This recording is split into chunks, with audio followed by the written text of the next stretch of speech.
नमस्कार, आप देख रहे हैं मिरर मीडिया। मैं हूं अनुपम कुमार। बढ़ते हैं आज की सुर्खियों की ओर।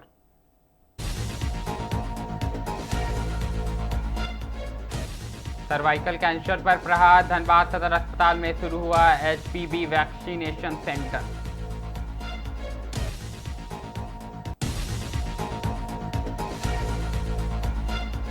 दुबई में बोकारो के मजदूर की संदिग्ध मौत, परिजनों ने लगाया मारपीट का आरोप।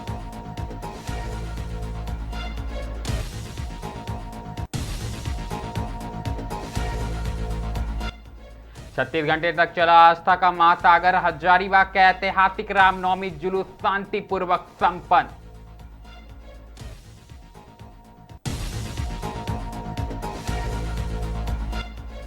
बंगाल में फ्लैग फाड़ने पर सियासत, सड़क जाम कर टीएमसी का विरोध।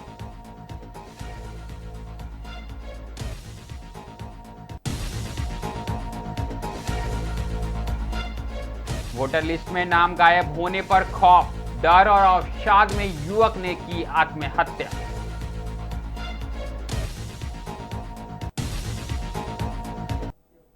अब खबरें विस्तार से। सबसे पहले बात धनबाद की करेंगे, जहां बेटियों को गंभीर बीमारी से बचाने की दिशा में एक महत्वपूर्ण पहल की गई है। आपको बता दें कि सदर अस्पताल में एचबीवी वैक्सीनेशन सेंटर का शुभारंभ किया गया, जिसका उद्देश्य सर्वाइकल कैंसर जैसी घातक बीमारियों पर प्रभावी नियंत्रण करना। इस सेंटर के शुरू होने से अब जिले की किशोरियों को समय पर टीकाकरण की सुविधा मिल सकेगी। स्वास्थ्य विभाग ने बताया कि इस अभियान के तहत किशोरियों को गॉडसील 9 वैक्सीन दी जाएगी, जो सर्वाइकल कैंसर से बचाव में बेहद कारगर मानी जाती है। जिला प्रशासन स्वास्थ्य विभाग ने इस अभियान के लिए व्यापक तैयारियां की है और लगभग 31,000 किशोरियों के टीकाकरण का लक्ष्य निर्धारित किया गया है। इसके लिए स्कूलों और आंगनबाड़ी केंद्रों के माध्यम से भी जागरूकता अभियान चला जाएंगे, ताकि अधिक से अधिक किशोरी इस टीके का लाभ उठा सके। विशेषज्ञों का कहना है कि सर्वाइकल कैंसर महिलाओं में होने वाली प्रमुख बीमारियों में से एक है, लेकिन समय पर टीकाकरण और जागरूकता से ही इसे काफी हद तक रोका जा सकता है।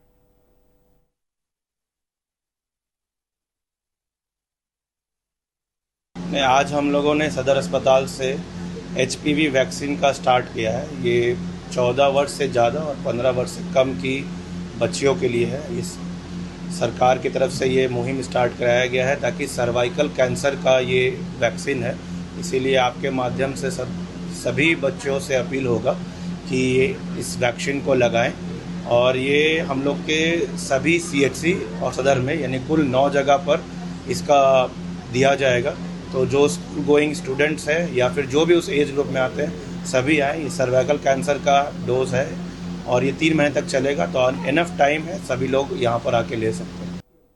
अगली खबर हजारीबाग से आई है, जहां विश्व प्रसिद्ध रामनवमी एक बार फिर अपनी भव्यता और अनोखी परंपरा के कारण चर्चा में रही। आपको बता दें कि जहां देश के अधिकांश हिस्सों में रामनवमी का उत्सव एक ही दिन में संपन्न हो जाता है, वहीं हजारीबाग में यह पर्व अपने विशेष अंदाज में दशमी की रात से शुरू होकर एकादशी की देर रात तक चलती है। इस वर्ष भी दशमी की रात्रि से आरंभ हुआ भव्य जुलूस करीब 36 घंटे तक निरंतर चलता रहा और एकादशी की रात लगभग 3 बजे शांतिपूर्ण तरीके से संपन्न हुआ।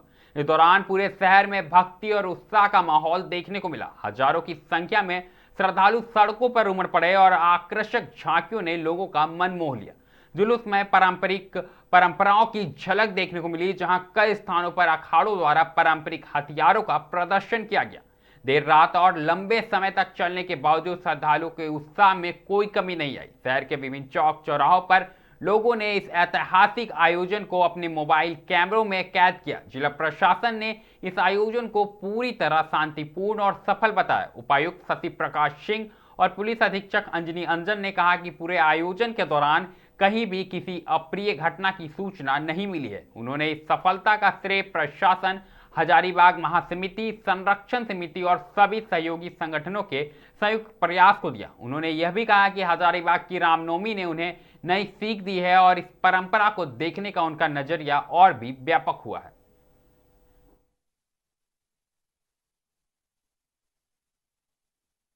अच्छे तरीके से लोगों के बीच पहुंचाया। इसका परिणाम ये हुआ कि आज जो हमारा जुलूस संपन्न हुआ, रामनवमी संपन्न हुआ, मैं बहुत दावे से कह रहा हूँ कि ये एक न केवल झारखंड में बल्कि पूरे देश में सौहार्द, भाईचारा और परस्पर सहयोग की एक मिसाल होनी चाहिए। सर, आपके लिए रामनवमी जरूर हजारीबाग में पहला था और ये मेरे लिए बहुत सौभाग्य की बात है कि मुझे मौका मिला। लेकिन इससे पहले जब मैं एसपी रहा हूँ दूसरे जिले में, तो इस तरह की विधि व्यवस्था ड्यूटी मैंने पहले संभाला है। बट रामनवमी यहाँ जिस तरह का था, जितना व्यापक था, जितना बृहद था, इसको किसी और दूसरे विधि व्यवस्था ड्यूटी से इसकी तुलना नहीं की जा सकती। बट इसमें आप सभी के सहयोग से, हम लोगों के अच्छी प्लानिंग से, हमारे सुरक्षा बलों पदाधिकारियों और प्रशासन के पदाधिकारियों के अच्छे प्लानिंग और एग्जीक्यूशन से हम लोगों ने पूरी तरह से सफलता के साथ बिना एक परस्पर नोक झोंक के हम लोगों ने रामनवमी संपन्न किया है। मैं मानता हूं कि इस बात को लोग आने वाले वर्षों में जरूर याद रखेंगे। हजारीबाग रामनवमी 2026 जो है वो डेफिनेटली बहुत ही सफलपूर्ण तरीके से सफल रही। इसमें आप लोग देख पाए कि किसी प्रकार की कोई मेजर इश्यूज नहीं रहे। छोटे मोटे जो कट्स ब्रूसेस थे उसको भी सही तरीके से इलाज। इसमें सबसे ज़्यादा अहम योगदान जो है पुलिस प्रशासन का रहा। इसमें एसपी महोदय जो है वो अग्रणी तौर पे जो है इसको लीड कर रहे थे। इसके अलावा जो सेंट्रल फोर्सेस आई थी हम लोग को हेल्प करने के लिए, इसके अलावा सिविल सोसाइटी से जो हजारीबाग के बाद बात करेंगे बोकारो जिले की। आपको बता दें कि विदेशों में काम करने गए प्रवासी मजदूरों की संदिग्ध मौत के मामले लगातार सामने आ रहे हैं। ताजा मामला बोकारो जिले के गोमिया प्रखंड अंतर्गत चतरोचट्टी थाना क्षेत्र की बड़की सिद्धि दबारा पंचायत का है, जहां के निवासी मनोज महतो की दुबई में संदिग्ध परिस्थितियों में मौत हो गई। इस घटना के बाद पूरे गांव में शोक और आक्रोश का माहौल है। मृतक की पत्नी कौशल्या देवी ने गंभीर आरोप लगाते हुए कहा कि उनके पति के साथ कंपनी में मारपीट की गई है, जिसके कारण उनकी मौत हुई। परिजनों के अनुसार बड़की सीधावारा गांव निवासी भेरो महतो के 42 वर्षीय पुत्र मनोज महतो 8 मार्च को रोजगार की तलाश में दुबई गए थे। वहां वह निजी कंपनी में कार्यरत थे। परिवार का आरोप है कि उन्हें वहां ना तो पर्याप्त भोजन दिया जा रहा था और ना ही मानवीय व्यवहार किया जा रहा था। काम में कमी होने पर उन्हें प्रताड़ित किया जाता था। इस दौरान कथित मारपीट ने उन्हें गंभीर चोटें आई और इसकी वजह से उनकी मौत हो गई। घटना की जानकारी मिलते ही परिजनों में कोहराम मच गया। गांव में मातम पसरा हुआ है और परिजनों का रो रो कर बुरा हाल है। इस घटना को लेकर स्थानीय लोगों में भी गहरा आक्रोश देखा जा रहा है। उन्होंने सरकार से मांग की है कि स्थानीय स्तर पर रोजगार के अधिक अवसर उपलब्ध कराया जाए, ताकि मजबूती से इस मामले में कार्रवाई हो सके और ऐसे हादसे रोके जा सके। मेरे पापा 8 तारीख को दुबई के लिए गए थे और वहाँ पे गए, वहाँ कॉल किए, मैं पहुँच गया हूँ। उसके बाद फिर 2-3 दिन हुआ, उसके बाद उसका मोबाइल चोरी हो गया। वहाँ पे उसको मारपीट किया गया और खाना उना भी नहीं देने लगा और कंपनी वाला का ड्रेस व्रेस से भी नहीं देने लगा और उसको रूम से भी बाहर निकाल दिया गया और उसे 27 तारीख को खबर आया कि उसका मौत हो गई। रुख अब पश्चिम बंगाल का करेंगे, जहां पांडेश्वर विधानसभा क्षेत्र के कुमारडीह 11 नंबर के पास स्थित सीएम प्रोजेक्ट गेस्ट हाउस के समीप राजनीतिक तनाव उस समय बढ़ गया जब टीएमसी प्रत्याशी नरेंद्र नाथ चक्रवर्ती के प्रचार फ्लैक्स को अज्ञात लोगों द्वारा फाड़ दिया गया। घटना के बाद टीएमसी कार्यकर्ताओं और समर्थकों में भारी आक्रोश फैल गया और विरोध स्वरूप सड़क जाम कर प्रदर्शन किया गया। टीएमसी नेताओं का आरोप है कि इस घटना के पीछे भाजपा के शरारती तत्वों का हाथ है। स्थानीय कार्यकर्ताओं का कहना है कि जिस स्थान पर उनके उम्मीदवार का फ्लैक्स लगाया गया था, वहीं पास में विपक्षी दल का फ्लैक्स भी सुरक्षित लगा हुआ है। ऐसे में केवल टीएमसी का फ्लैक्स फाड़ा जाना साजिश की ओर इशारा करता है।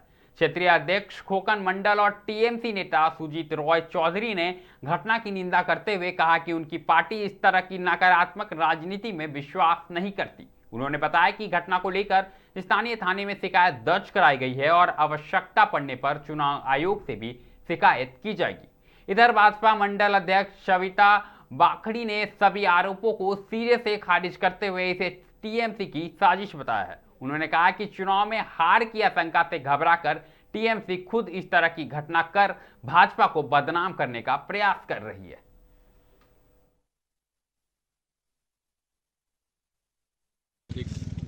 আচার আচরণ সর্বত্রই করে। আমরা তৃণমূল কংগ্রেস গণতন্ত্র রক্ষাকারী দল, আপনারা জানেন আপনারা যে কুমারডিতে একটা মোড়ে আমাদের একটা কাট আউট ছিল, তো সিপিএম আমাদেরকে অনুরোধ করেছিল যে তাদের লেখাটা একটু ডিস্টার্ব হচ্ছে, তো আমরা নিজেরা দাঁড়িয়ে থেকে সেটা সরিয়ে দিয়েছি। এইরকম নোংরামি যাতে না করে সেটার জন্য আমরা অনুরোধ করব। এই ছেঁড়াছিঁড়ি এসব একদম পছন্দের নয়, এর জবাব মানুষ ভোটে দেবে এবং আমরাও যত বেশি এইসব করবে আমাদের কর্মীরা আমাদের ভোটাররা আরও বেশি সংঘবদ্ধ হবে। তো সেই কারণে কি আজকে রাস্তা বন্ধ আছে? হ্যাঁ, সেই কারণে ধরুন একটু তো গণতান্ত্রিক উপায়ে প্রতিবাদ করতেই হবে। এবং অভিষেক বন্দ্যোপাধ্যায় এবং আমাদের বিধায়ক নরেন্দ্রনাথ চক্রবর্তীর একটা প্ল্যাকেট লাগানো হয়েছিল। তো তারপর আমরা আজকে সকালে আমি লোকমুখে জানতে পারি হঠাৎ করে যে আমাদের এই প্ল্যাকেটটা ছিঁড়ে রাস্তার মাঝে খান খান করে ফেলে দেয়। তো আমাদের হচ্ছে যে এখানে বিজেপি উমেশ মিশ্রার নেতৃত্বে কিছু দুষ্কৃতী তারা এইসব কাজগুলো এখন করে অশান্তি বাঁধাবার জন্য করে বেড়াচ্ছে। তো আমরা চাই বিরোধীকে যোগ্য জবাব দিতে ভোটের মাধ্যমে যে আমরা কিন্তু অশান্তি কোনো ফ্ল্যাগ নিয়ে আমরা রাজনীতি করি না। এটা ভারতীয় জনতা পার্টির বিশ্বাস মানুষের উপরে। আমাদের যে প্রার্থী হয়েছেন জিতেন্দ্র তিওয়ারি মহাশয়, উনি তো আমাদের পাণ্ডবেশ্বর বিধানসভা থেকে 100% জয়ী হয়ে বেরোবে। তার জন্যেই ওরা ভয় পাচ্ছে, ওটাকে নিয়ে ওরা রাজনীতি করছে। আর দুদিন আগে আমাদের ওই গয়লাপাড়াতে আমাদের প্রার্থীর হোর্ডিং টাঙানো ছিল, সেটা ওনারা ফেলে পুকুরের মধ্যে ফেলে দিয়েছে। এখনো পর্যন্ত ওটা ওইখানেই পড়ে আছে।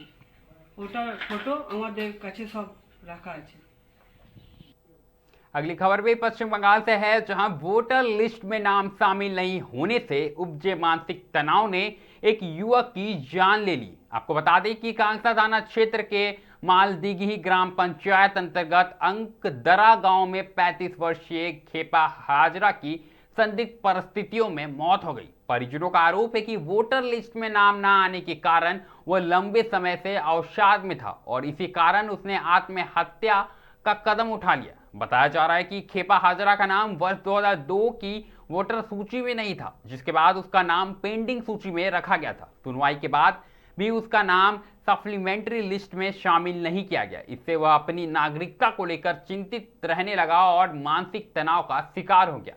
शनिवार को वह घर से अचानक लापता हो गया। काफी तलाश के बाद स्थानीय लोगों ने उसे गांव के पास खेत किनारे अचेत अवस्था में पाया। उसे तुरंत दुर्गापुर सब डिविजनल अस्पताल ले जाया गया, जहां डॉक्टरों ने उसे मृत घोषित कर दिया और पुष्टि की कि इसने जहर खाई है। 2 दिन तक चले इलाज के बाद कहीं ना कहीं उसे मृत घोषित कर दिया गया। वहीं घटना के बाद इलाके में आक्रोश का माहौल है। वहीं बात करें तो तृणमूल कांग्रेस के उम्मीदवार प्रदीप मजूमदार ने चुनाव आयोग पर गंभीर आरोप लगाते हुए कहा कि वैध दस्तावेज रखने वाले लोगों में डर का माहौल बनाया जा रहा है। वहीं भाजपा के जिला प्रवक्ता सुमित मंडल ने आरोपों को खारिज करते हुए टीएमसी को लोगों को भ्रमित करने का आरोप लगाया है।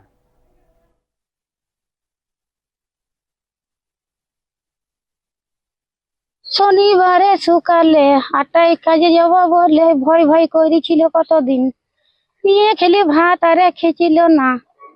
আর খেলি বলতো আমার ভয় লাগছে, এই ভোটের সময় ভয় লাগছে, আমার নাম আসে নাই। ওই পাড়াতে সব লোকের এলো, আমার হইলো না। তখন ধিৎকারে ও বললে না বললে যেন বিষ খেয়ে নিয়েছিল। ওরা কাউকে জানিয়েছিলেন আগে? কাউকে জানাই নাই, খেলি ভয় করতো, ইধার উধার করে দড়ি বেড়াইছিল। আমার ভোটার লিস্টে কেন নাম হইল না। কবে থেকে হাসপাতালে? মানুষকে হয়রানি করা এইটি হচ্ছে মূল উদ্দেশ্য। ঘুষপেটিয়া করে চেঁচিয়ে জীবিত মানুষকে মৃত দেখিয়ে যারা স্বয়ং সশরীরে এসআইআর এ দরখাস্ত করেছেন, বিএলওর হাতে দিয়েছেন, তা সত্ত্বেও তাদের খুঁজে পাওয়া যাচ্ছে না বলে চিহ্নিত করে অলরেডি 60 লক্ষের বেশি লোকের নাম বাদ দিয়েছিলেন। কিন্তু তাতে বিজেপির নেতাদের যে লক্ষ্যমাত্রা স্থির করে দেওয়া হয়েছে বাংলার দখল করার পেছনের দরজা দিয়ে চক্রান্তে, সেটা পূর্ণ হয়নি বলে ওনারা আরো 68 লক্ষ মানুষকে ডিজিটাল ডিসক্রিপেন্সির বলে ওরা তালিকাভুক্ত করলেন, তাদেরও ফের নতুন। खबरनामा में अभी के लिए फिलहाल इतना ही है। ऐसी तमाम बड़ी खबरों से हम आपको अवगत कराते रहेंगे। बने रहें मिरर मीडिया के साथ।